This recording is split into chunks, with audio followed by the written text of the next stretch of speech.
this was one of the coolest studies that I got to read during my my residency. It was one of the first studies that I read by Scott. I think it's Scott and Jeff Dye.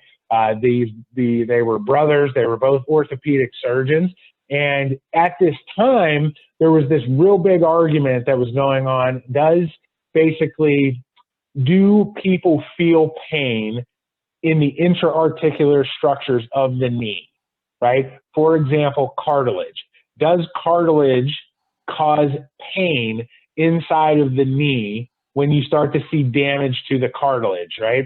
So this was a big question at the time, coming back to how do you treat these problems and how do you treat arthritis and those things as well.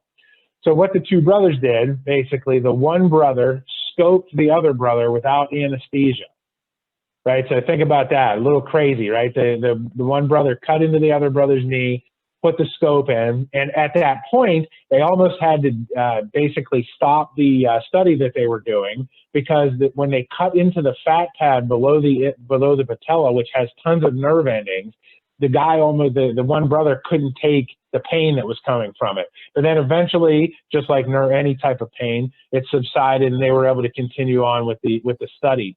And what they ended up finding out is that from the ability to locate the pain, as well as the magnitude of pain, most of your structures that are pain sensitive and that you can also be aware of are on the periphery of the joint, right? It's your skin and your connective tissue and these fat pads and the free nerve endings on the outside part of the joint. But inside of the joint, we almost have no sensory awareness of, right? It's very, very poor. So they went in there and they poked the ACL and said, hey, where can you feel this? People are saying they feel it in the top of their thigh and things like that. They could not allocate, and they also had a poor perception of pain in those areas. But it makes a lot of sense on one end, especially when it comes down to the cartilage, because your cartilage doesn't typically have any nerves in it, right? In our basic physiology, we learn that cartilage is very aneural and avascular, and it gets most of its nourishment from compression, right? So compression and relaxation, like a sponge. It compresses and then it fills up with fluid. It compresses and it fills up with fluid, right? And over time, if we do it without abnormally loading it, it leads to a healthier joint. All right. Any questions on that?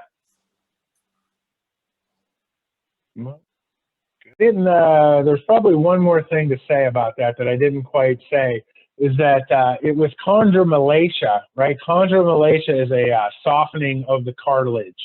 And when we would get diagnoses for anterior knee pain or patellofemoral syndrome, it always used to say chondromalacia.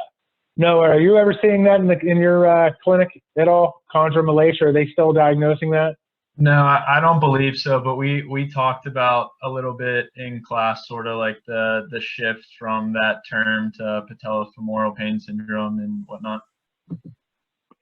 Yeah, and basically the reason is because chondromalacia means nothing, right? It just means that you're having a softening of the cartilage, on the backside of the patella or in any situation.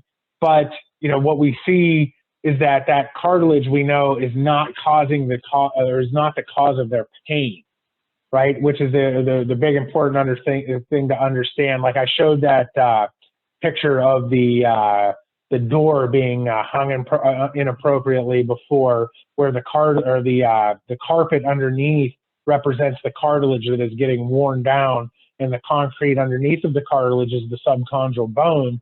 You're not really seeing a true source of pain until you get down to that subchondral bone. So that was where back then, coming back to what Janan was saying there, well, why did these guys take the risk of scoping one another and doing this study? And it was because of trying to say, listen, no, we're missing this. Cartilage doesn't cause pain. It's all this other stuff that we need to address. The patellofemoral problem isn't the cartilage, it's the movement.